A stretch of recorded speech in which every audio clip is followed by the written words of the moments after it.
This is not a conflict, this is a war. The police, on the directive from our government, beat up a bunch of student protesters. My God. They pretended to be, the people's militia, they pretended to be locals fighting, but in reality those were Russian soldiers. Let's say a Russian, born in Moscow, raised in Moscow, defended Ukraine in the Ukrainian war. Would you be supportive of them, or would you be like, you're Russian, don't associate yourself with me?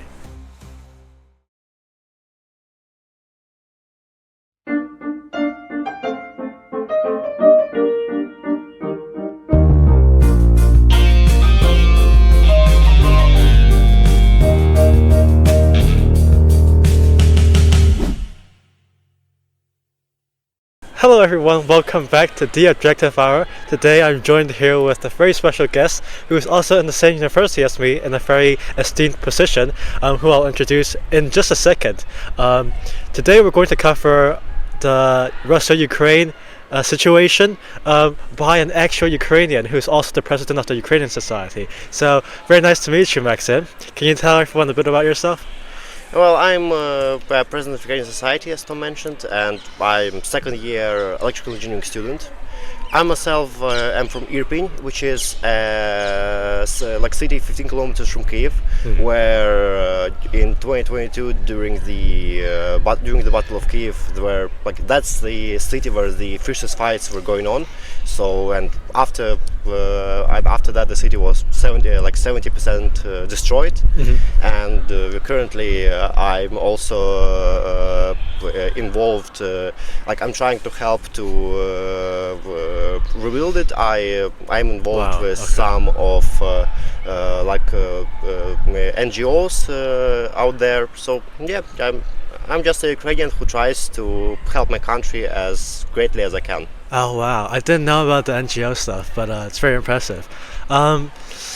So we met last week, I think, during a politics society, and then we began talking about Ukraine, and then I invited you on. So mainly today I just want, there's a lot of pigeons here. Yeah. Mainly today I just want to cover some subjects about the USSR, the origin of the conflicts between Ukraine and Russia, and how it's going so far. So let's start with how did you... Can I just make a small remark? Yeah, sure. And I think that's something that many Ukrainians find either annoying or offensive. It's this is not a conflict, this is a war. Okay. And there is a difference. A conflict is when your brother took your chocolate. Okay. A war is when your neighbor is when a country is trying to kill you. That's the difference. Right. Okay. I'll refrain from using the word conflict from now on. So I guess let's start with how the angst. Okay, I'm trying to refrain from using conflict. But if I'm not referring to the current Russian-Ukraine war, can I use the word conflict? Like if I'm talking about Ukraine and the USSR prior to the current situation. Yeah, I guess what you're trying to say. So I guess I want to start off with. So after 1917, Ukraine gained independence temporarily before the Bolsheviks invaded again. Yes. So can you tell us a bit about what happened exactly during that time? So basically, since we are talking about history anyway, let me give you a brief overview of what was happening before 20th century in Ukraine.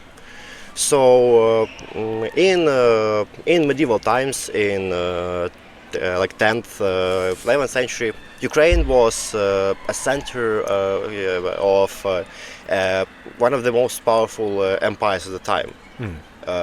It was called Kiev and Rus.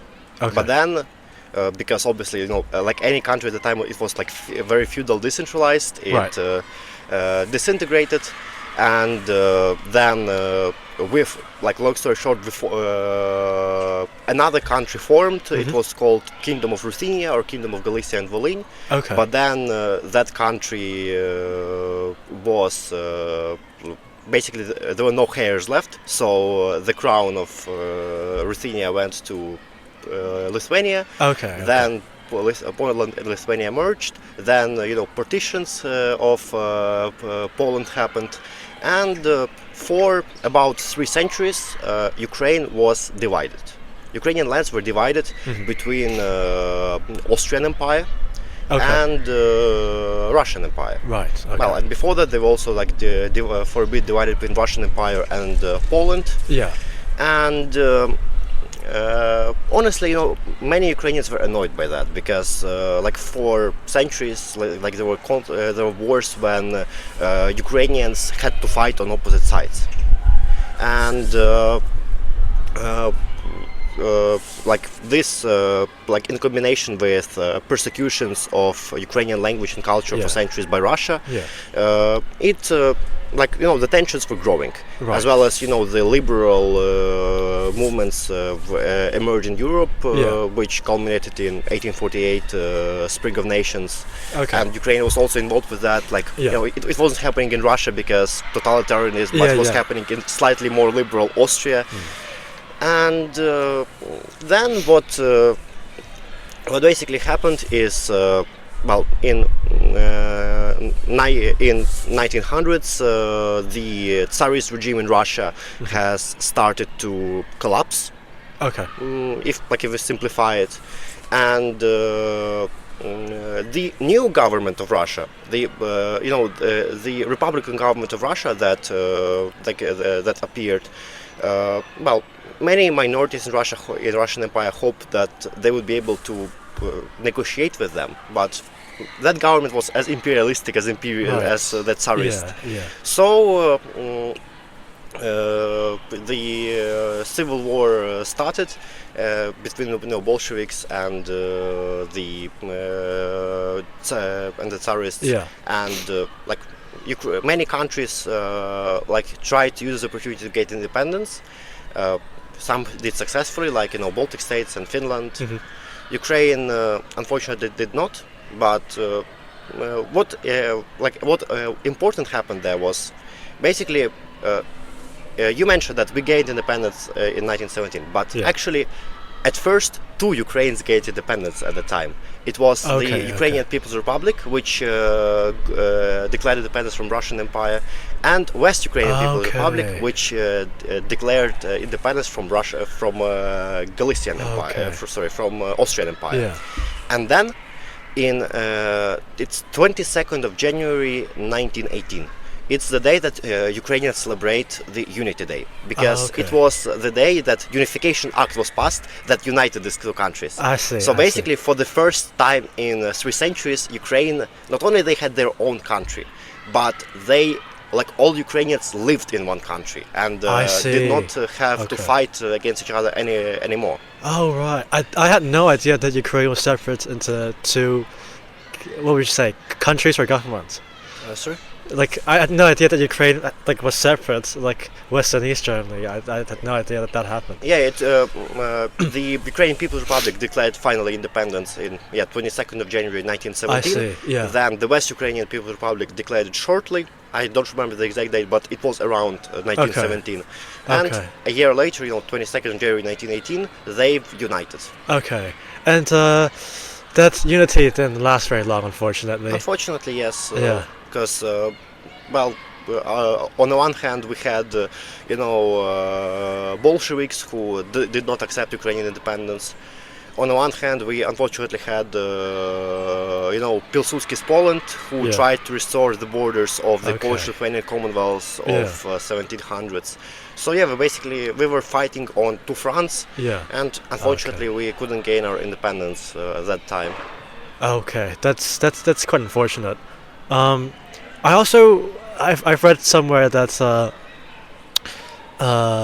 something. I'm not sure if this was a wider thing in the USSR, but there was a famine called the Holodomor famine, and that disproportionately affected Ukrainians a lot more. I mean, yes, it was a way that, it started as Soviet incompetence. When basically, before before Bolshevik Revolution, Right. Russian Empire was one of the biggest exporters of grain in the world, Right. and obviously the absolute majority of it came from Ukraine. Yeah, Like that's why okay. we have the title of breadbasket of Europe. Yeah. Yeah. And after the Bolsheviks' genius economic reforms, Soviet Union became importer of grain. Okay. So and they've imported okay. they've imported food until basically until the dissolution of Soviet Union. That's And okay. what was happening is that they've started persecuting like very successful farmers. Mhm. Not as like big landowners, but basically if you have a few animals, if you have like a plot of land and you have enough food that you can not only eat yourself but also supply your neighbors. Yeah. Basically Soviet government deemed you as a dangerous capitalist. Yeah. I've heard. Yeah. That's And and obviously since like the majority of land of that wheat was in Ukraine. Mhm. That was happening a lot in Ukraine, and like then basically what happened that like Bolshevik Russian government saw this as an opportunity, like, hey, we can use it to wipe out those annoying Ukrainians, and they've increased the persecutions. They exported the food, which but it was not enough in Ukraine. They were Right. exporting to other parts of USSR just to starve Ukrainians, I see. and this resulted in a death. I think the upper estimate is 9 million Ukrainians, something like that. Okay. It seems to me that the USSR is just very Russian focused, and, Yeah. and it seems Wait. that they don't really care about the Ukrainian I people mean, at all. it was the continuation of Russian Empire, basically. Like speaking of that, when the Bolsheviks finally defeated Ukrainian government and defeated Tsarists, Yeah. and basically after what people call Russian Civil War ended. Yeah. Many people in Soviet Union did not want to be part of Soviet Union, can notably understand Ukrainians that, of and course. other minorities. Yeah. And originally, Soviet government tried to placate them, to appease them. Yeah. They finally recognized that Ukrainians exist. They've started, removing the restrictions on Ukrainian and other minority languages that were imposed by Russia, and it lasted for a bit. But then in late 1920s, early 1930s, the persecution started again because people stopped revolting. People the situation calmed down, and obviously they've found out that they can continue their imperialist project, and they did. And during the late 20s, early 30s, many of Ukrainian prominent writers and many other artists and many other people were killed, put in gulags, and that's so basically we had a renaissance of Ukrainian culture, and then it all ended. That's why the period in Ukrainian literature from 1920s and early 1930s is called executed Renaissance. Okay. Because that's what happened. That they've been appeasing Ukrainians until it was necessary, and then they seized the opportunities and started the persecutions again. Would you say that Ukrainians during that period were actually communist in general, or would you say that they were never associated with that ideology? I mean, in 1920s, as I've said, there were various revolts against communist government, and people, there are many people who were opposed to it. But in general, I'd say one of the reasons communism managed to gain ground in the Russian Empire is because basically well, Marx thought that the prerequisite for communism would be capitalism, but in Yeah. reality, the most prominent countries where it managed to get him going was the countries that never escaped feudalism, because Right. people were Right. poor and people were desperate, and when some crazy guys said that, hey, we promised you we promised you equality, we promised Right. to kill all of those wealthy gentry, landed gentry, and many people unfortunately believed it. Yeah.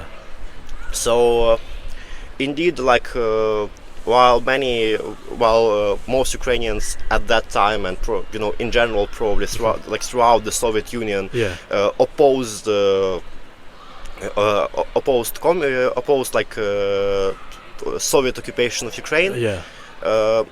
Many people were quite fond of leftist ideologies. Okay. Originally because they were desperate. Yeah. And then later in the Soviet Union, because there was no free media, and Right. it was like a massive propaganda going on. And more about that propaganda.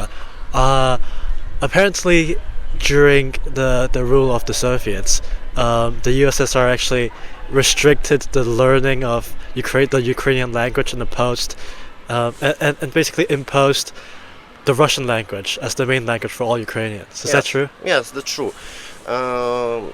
On paper, you could speak Ukrainian. In reality, if you wanted to have like any kind of good job, if you wanted to, all public life like all Russian was imposed on all public life. Like you couldn't even study in university in Ukrainian. Like you could study in school, but it was heavily discouraged, especially like in many parts of Ukraine by local governments. And Okay. if you wanted to go to uni, you couldn't do it. You couldn't even go to uni in Ukrainian. So, Okay.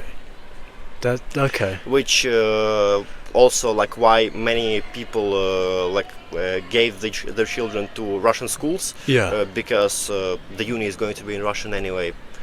Okay. So that's was one of the strategies that tried to eradicate the language. Like, hey, you can study in school in Ukrainian, but in reality, like they've made it, they made everything so that Russian gave more opportunities, like artificially, of course. Yeah.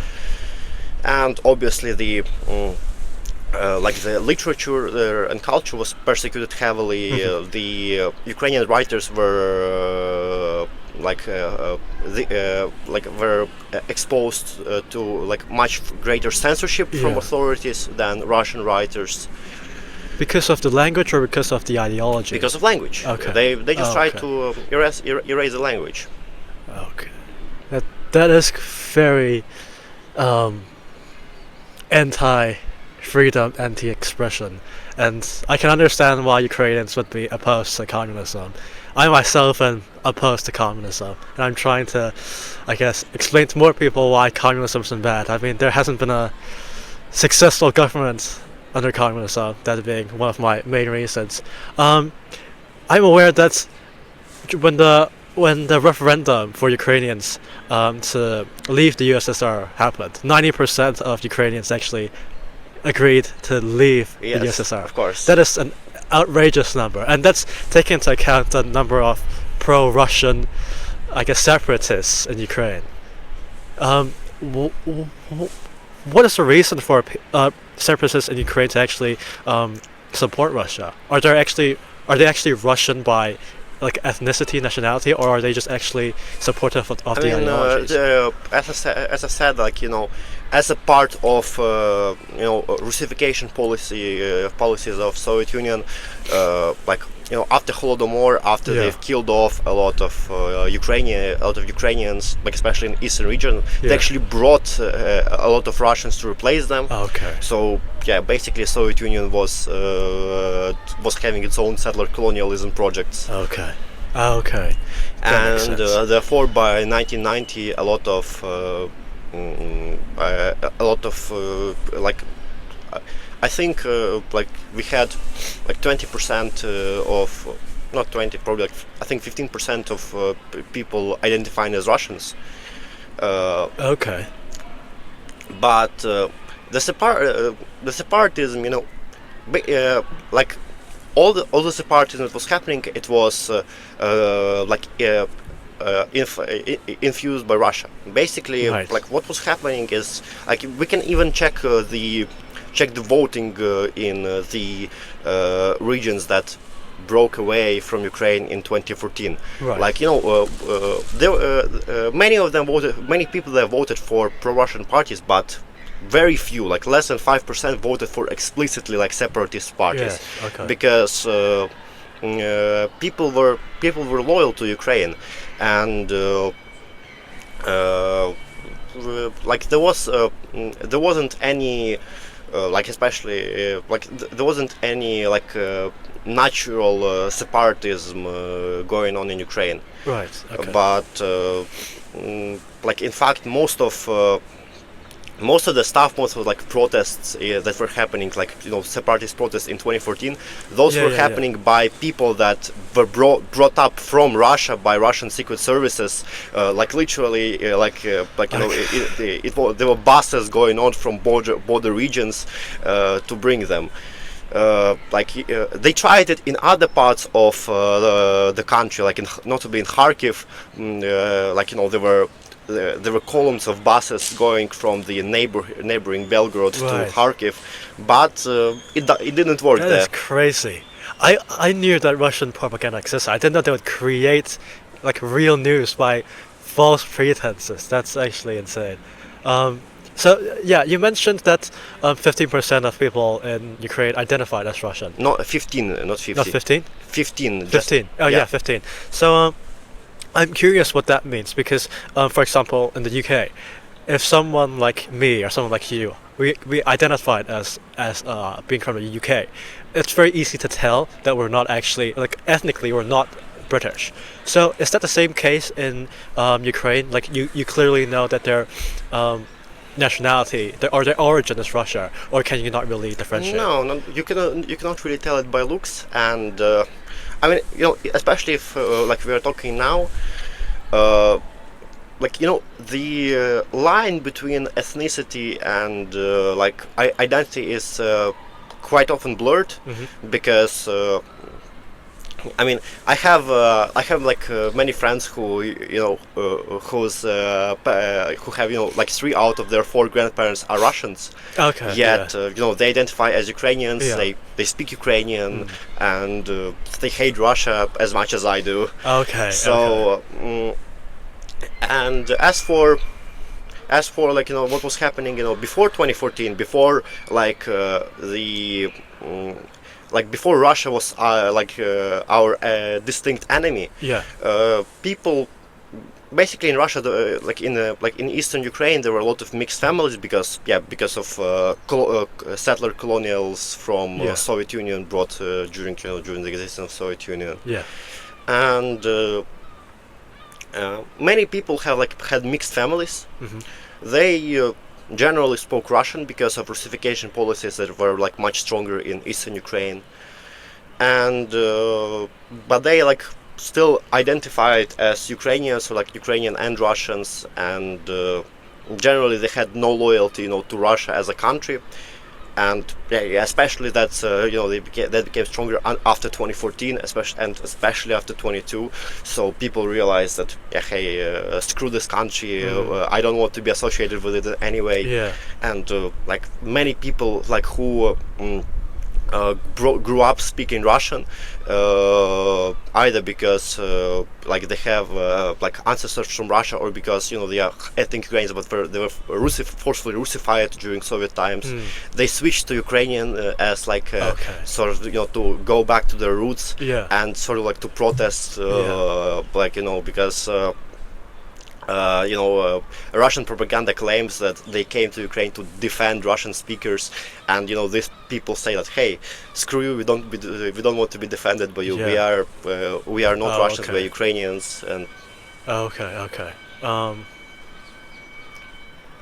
So if a Russian in, let's say, Moscow defended Ukraine in Russian, what would you feel about that? If sorry, let's say a Russian born in Moscow, raised in Moscow, defended the Ukrainian defended Ukraine in the Ukrainian war, Oh, as in a soldier. as in just say a citizen, would you be supportive of them, or would you be like, you're Russian, don't associate yourself with me? I mean, it depends what you mean to associate. Like, obviously, like we, try to get as much support as we can. Yeah. And I've met some Russians here, which are which are generally understanding what's going on, but. Unfortunately, in my experience, most Russians, the absolute majority, are Yeah. brainwashed by propaganda, Oh, and really? even those who are not brainwashed, explicitly brainwashed, they are still Okay.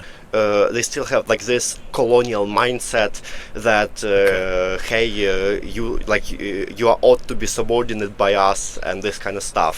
Okay. Okay. So yes, while I don't I don't hate all Russians by definition, it just come to be that most Russians are worth hating. Okay. So is that the case for when you were in Ukraine, that most Russians were like this? Because maybe in UK it'd be different. You mentioned before to me that when you have interactions with some Russians, I guess in the UK, they try to be very defensive, like, oh, I'm not supportive of Russia. Is this majority Russian nationalist movement, colonial movement, more so in actually Russia itself, or is it? Can you see this all across the globe in all countries? I mean, I've seen many.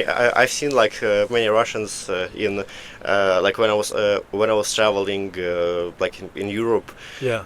There is a surprising amount of Russian nationalists who are like, Okay. "Ooh, Russia is the greatest country in the world. They should kill Ukrainians. They should enslave them." But they live in the EU and they criticize the EU. They claim to hate the EU, hate the West, but they don't want to come to Russia, and I Yeah. wonder why. Yeah. What is the reason why then? What usually is the reason why they don't live in Russia? These European haters. I Because they are hypocrites. guess. Okay.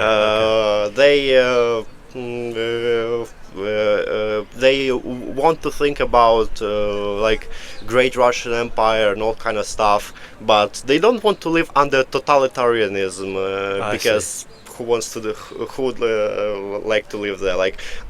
I don't think any sane person, although I don't think you can say that about nationalists, but yeah, Sure. I don't think any person. The absolute majority of people, if they had to choose between, living in, I don't know, Spain and Russia, they would obviously choose Spain. Yeah. Well, I've never been to Russia myself, so I don't know what it's like. But I can only imagine from what you're saying that I don't want to go there. I guess this idea of, living. Wait, is that the right? Yeah, a lot of people in the UK, in America, in a lot of countries, they live in a country for a reason, because perhaps it's capitalist, perhaps there's a lot of freedom, you can express what you say, but they keep criticizing it, and they keep saying, oh, another country is great, well then, why don't you live there? That's my point of view.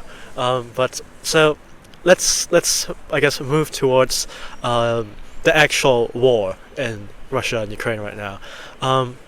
So after the 2014 protests in Ukraine, where it was anti-Russian protests, I'm aware that Russia annexed Crimea, and then what was the region where a lot of Donbass, yeah, Donbass, the yes. next part of Donbass. Right? And do you think these events happened as a result of the protests, or do you think they were? No, they happened because Russia seized an opportunity to grab a bunch of land. Okay.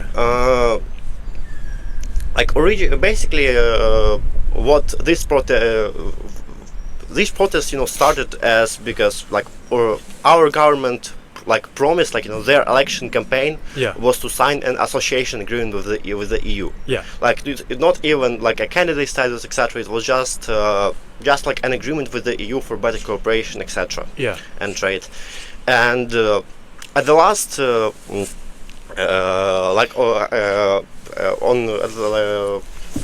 it's honestly it's called Yeah. when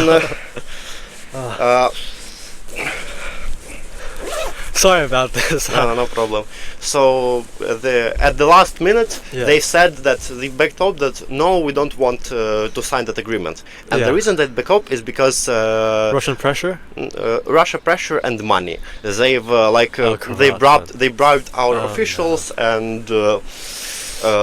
They said they don't sign it, and many Ukrainians went to protest this. Yeah. And originally these protests were they were big, but they were not like at that scale. Yeah. But then what happened was that the police, on the directive from our government, beat up a bunch of student protesters. My goodness. And Oh my goodness. yeah, they heavily beat them up. Just regular What students. kind of a country is this? Yeah, exactly. And many Ukrainians were pissed off, rightfully. Yeah. So they, we had like a few times where a million people went to the street Yeah. saying that hey, this is not okay, and calls for just association with the EU changed to the calls of the resignation of government. Mm-hmm. And government didn't want, so protests resumed. Yeah. And then government retaliated by parliament retaliated by passing the dictatorial laws that limited freedom of speech, freedom of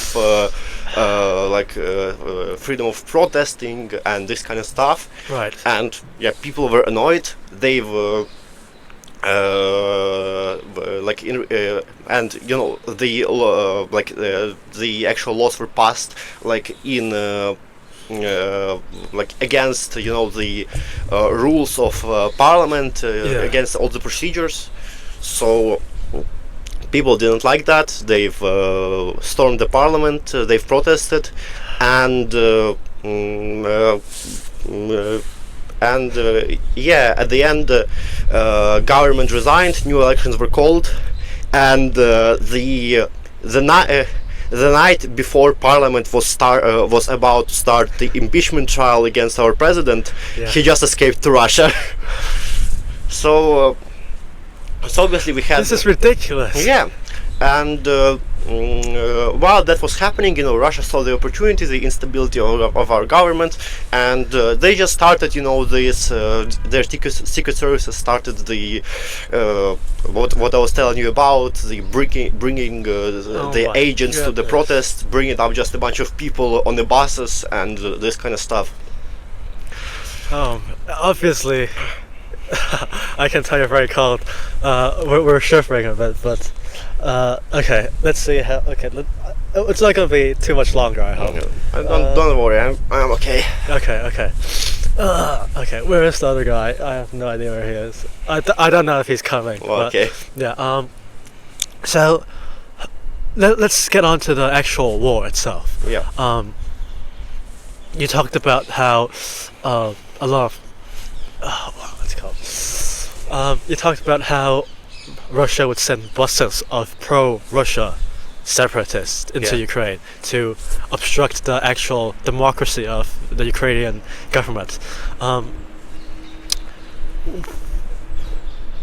I guess I'm not quite understanding why Russia actually had to scale a full-on invasion in 2022. Like, from the Donbas wars until 2022, what actually happened for Russia to have to initiate a full-scale war? That's an interesting question. So, as I've said, Russia doesn't have friends. It has. Yeah. Is China not a friend? Do you not think? They have temporary alliances that they can use for their own benefit Right. until they can discard them. Yeah. Or in case of basically Russia thinks that they have an inherent right to dominate over their former colonies. And Are you okay? yeah, I'm fine. Okay. And they when they had an opportunity to grab a part of Georgia, they did. When they had the opportunity to grab a part of Moldova, they did. And when they got the opportunity to grab a part of Ukraine, they also did it. Right. And in 2014, I think they hoped that with the strategy of people's revolution in the bordering territories, they could grab like the whole eastern part of Ukraine, but they couldn't, because in other parts like Kharkiv, Odessa, the FSB agent on the buses got beaten up, and as a result, Yeah. the like in Donbass, the it turned from simply people bringing FSB agents on buses to bringing their actual troops on buses, and they've pretended to be the people's militia. They pretended to be locals fighting, but in reality those were Russian soldiers. Yeah. And they hope that they would be able to quickly grab the entire Donbass, but they didn't. Oh my goodness. And because apparently Russian army was very corrupt and very inefficient. Mm-hmm. But our army, as a result of pro-Russian government doing their shenanigans, was also very weakened. Okay. So basically there was a stalemate, and as a result, Minsk Accords were signed. Basically, as a way Russia claimed to negotiate a peace. Okay. In reality, Russia broke these accords within a month or something. Okay. Basically, Russia had no intentions to follow these accords, to follow the ceasefire, Yeah. and Ukraine understood it. But our government at the time thought that that the Western world would see Yeah. that Russia is breaking these accords and would give more sanctions, Yeah. while Russia thought that in 4 years' time, when new elections would come, Yeah. there would be a pro-Russian president that would give Russia everything they want. Okay. And when Zelensky won the election, he was not a career politician. He was a comedian who had very questionable views on Russia, etc. What does that mean? Questionable views. Well, he wasn't explicitly pro-Russian, but he was meddling. He was he basically he saw that I want to talk with Putin, I want to negotiate with him, and this kind of stuff. Right. And when he won the election, Russians thought that he would be like a pushover president. They could tell him everything they want. Yeah. But when it turns out that he wanted to negotiate and not to capitulate, Right. they were like, okay, that is disappointing. So they went to Plan B, to invade, to full scale invasion. I see. That makes a lot of sense. What do you think of Zelensky personally? I mean, he is an inexperienced politician, which makes sense because he is he is not a career politician, and as a result of that inexperience, he made a lot of mistakes during peacetime, and hired questionable people to on government jobs. Right. But during wartime, I'd say he showed himself to be the good wartime leader. Yeah. His diplomatic skills at that time were proved to be quite good. Plus, some people he recruited, our former foreign minister, who during the first 2 years of full-scale invasion, he was just based. He probably one of the best, probably the best diplomat in Ukrainian history. Really? What did he do? I mean, he was just I mean, I don't know exactly what he did, because this is diplomacy is not very much kept in public, but he is probably one of the reasons we got at least enough military aid to survive.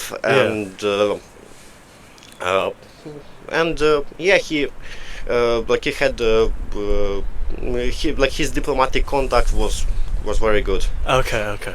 So You talked about how the Russian military was very corrupt and thus inefficient. Um, let's okay. So let's basically talk about the different strategic warfare of Ukraine and Russia. Right, Russia's using this Soviet mindset of quantity over quality, just mass assault, just attacking Ukraine with all the artillery they have, and then Ukraine is using Western aid and Western technologies to use more, how do you say it, maneuver tactics, I guess.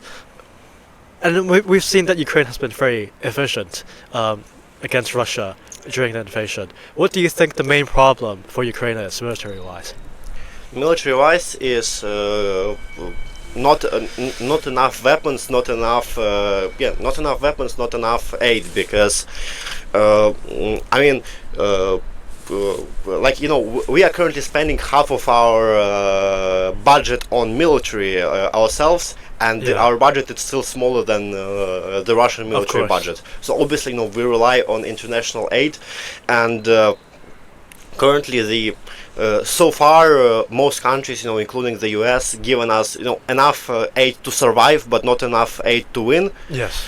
And that's been a problem, because we managed to hold Russia, but we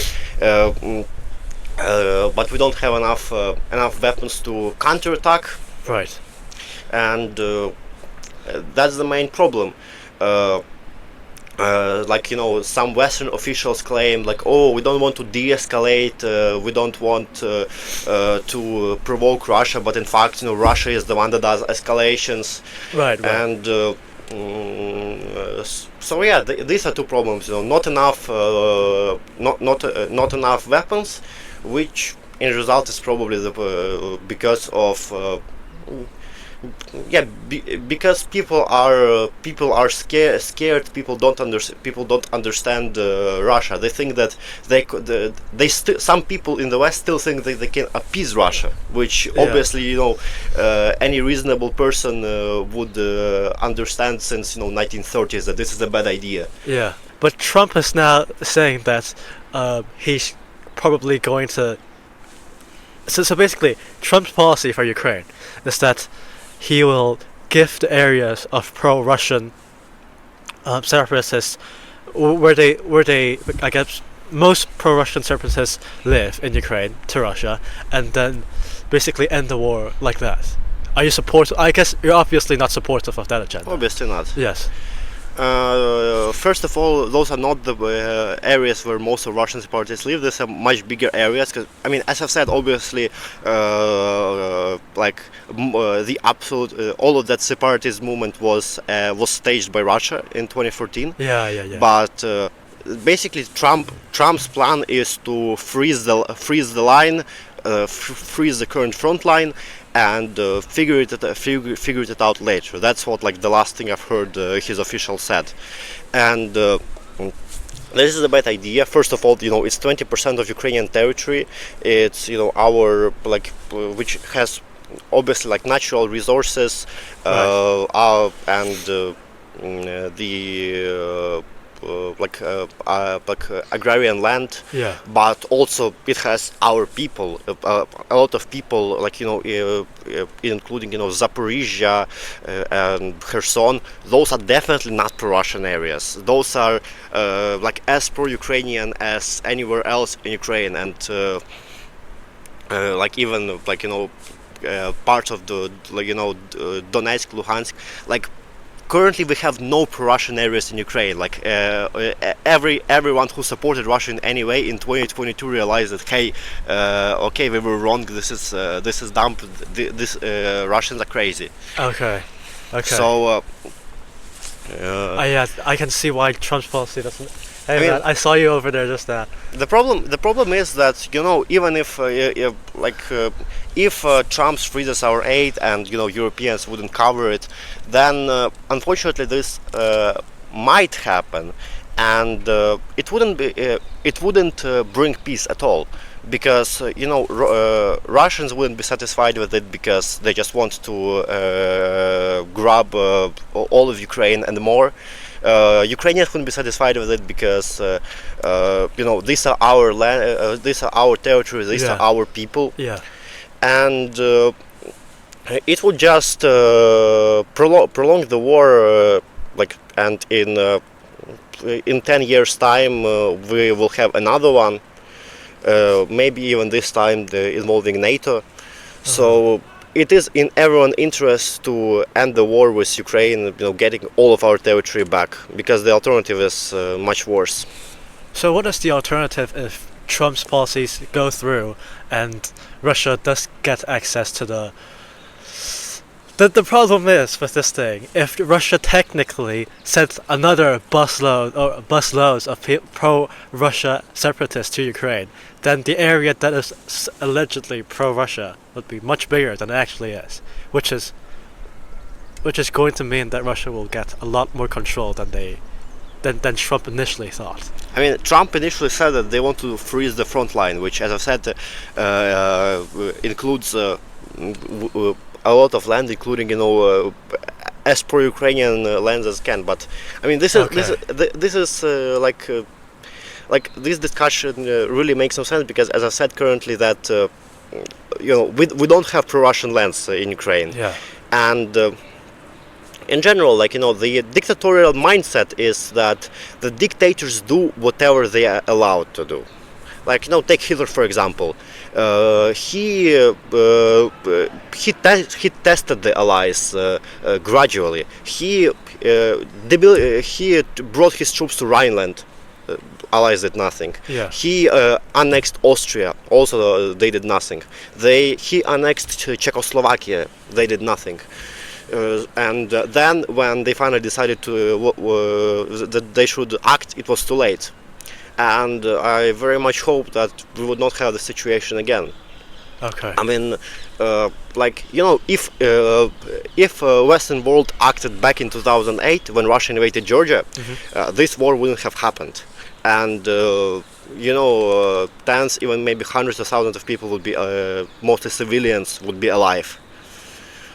But it happened, and I really hope it wouldn't get much worse, because if Russia is allowed to have any centimeter of Ukrainian land, they would come back again, because they would understand that they can do it. And not only that, but many other powers in the world would understand, okay, this is allowed, this is tolerated. And that's the reason why China is very closely watching what is happening, because they want to see if they can get away with doing the same in Taiwan. And in general, I think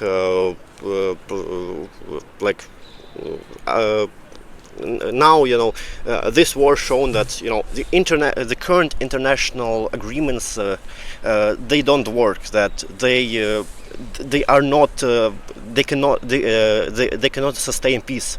The UN is useless. They are either their best they can do is either say we condone something, or they just don't say anything at all. So unless we revise the international unless we revise the international agreements, the international treaties to secure and maintain peace, this would happen again, even if we defeat Russia now. Great. Well, thank you very much for coming on. We're both very cold, and it's starting to rain, so maybe we'll end it here. Do you want to say something to the camera about the Ukrainian Society, since you're the president? Yes, we. As a society, we have some cultural events, we have social, but we also do a lot of fundraisers to try to help Ukraine as much as we can, because obviously we need to support Ukraine as much as we can if we want to defeat Russia and maintain peace. So join our Instagram, follow us on Instagram, come to our socials and support Ukraine, either donating to our social or to stuff like United 24 or Save a Life Fund. wherever you can, just donate to Ukrainian charities. What's your Instagram name? My Instagram name. No, for the, or you can say yours, but like, I mean, society. Society. UKRSOCMCR. Perfect, great. Thanks for coming on. If you like this episode, please like and subscribe before we freeze to death. Okay, see you next week. Thank you.